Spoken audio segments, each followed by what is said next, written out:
ये समझ में नहीं आ रहा है कि इनका जो पैर है दर्द नहीं करता है, सूजा है ये पूरा का पूरा। ये इस पैर को देखिए आप, दोनों में कितना अंतर है। नमस्कार दोस्तों, गुड आफ्टरनून। कैसे हैं आप सब? उम्मीद करते हैं आप सब अच्छे होंगे, स्वस्थ होंगे, आप अपना और अपने पूरे परिवार का ख्याल रख रहे होंगे। दोस्तों, आज मंगलवार का दिन है और श्राद्ध का आज 14 है ना, और कल श्राद्ध ख़त्म हो जाएगा।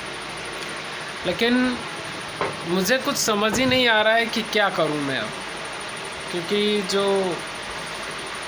भानव की मम्मी का जो पैर है उसका सूजन कम नहीं हो रहा है। ट्रीटमेंट भी लगातार करवा रहा हूं मैं, लेकिन कुछ समझ में नहीं आ रहा है। देखिए मैं आपको दिखाता हूं, ये यहाँ पे खड़ी है, बता मार। देखिए ये पैर पूरा का पूरा सूजा हुआ है ना। ये अभी तो थोड़ा सा कम हुआ है, पीछे भी सेम ऐसा ही है, ये ऐसा हो रहा है। और अभी मैं एक जगह पे लेके जाने वाला हूँ। ये सूजन है, लेकिन ये समझ में नहीं आ रहा है कि इनका जो पैर है दर्द नहीं करता है, सूजा है ये पूरा का पूरा। ये देखो, ये सूजा हुआ है। ये पैर दिखाओ, ये पैर नॉर्मल है, और इस पैर को देखिए आप, दोनों में कितना अंतर है। अब ये जो समस्या है ये कुछ समझ ही नहीं आ रही है, क्या करना चाहिए। पूरे काम भी एक तरह से ऐसे हो गए हैं, पूरा जो जिम्मेदारी वाला मामला है वो पूरा, वैसे भी जिम्मेदारी तो मेरी ही है, लेकिन अब कम से कम घर में सारे लोग स्वस्थ रहें, चलते फिरते रहें, तो दिमाग लगता रहे।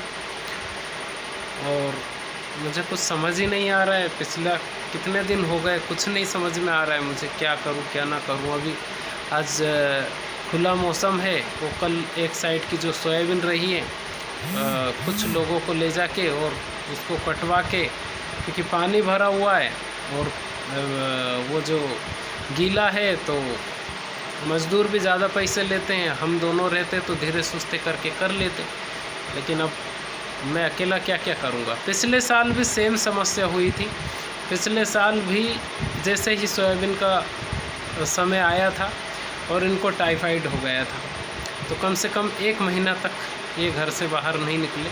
और इस बार उससे भी ख़तरनाक समस्या हो गई थी, क्योंकि अब इनका चलना फिरना ही मुश्किल हो रहा है। क्या करें अब, कुछ समझ ही नहीं आ रहा है। डॉक्टरों का ये कहना है कि अगर आप चलते फिरते रहोगे तो बोले ये सूजन ख़त्म ही नहीं होगा। और अंदेशा ये है कि हो सकता है जो रसेल वाइपर होता है, क्योंकि खेत वगैरह में काम किया है, तो वो काटता नहीं है, वो क्या करता है, फूंक मारता है, और उसका अंदेशा है। तो अभी मैं एक जगह पे लेके जाने वाला हूँ, वहाँ पे टीचर हैं, वो गवर्नमेंट टीचर हैं, और वो कुछ करते हैं, क्या बोलते हैं, मंत्र वगैरह कुछ पढ़ते हैं, तो देखता हूँ मैं ले जाके, है ना। लेकिन समझ में नहीं आ रहा है, ऐसी परिस्थिति में जब हम फ्री थे तब कुछ हुआ नहीं, और जब काम धाम चल रहा है तो समस्या बढ़ती जा रही है हमारी। क्या करें अब, लेकिन है ना। तो आप भी खुश रहिए, स्वस्थ रहिए, अपना ख्याल रखिए। बहुत बहुत धन्यवाद आपका।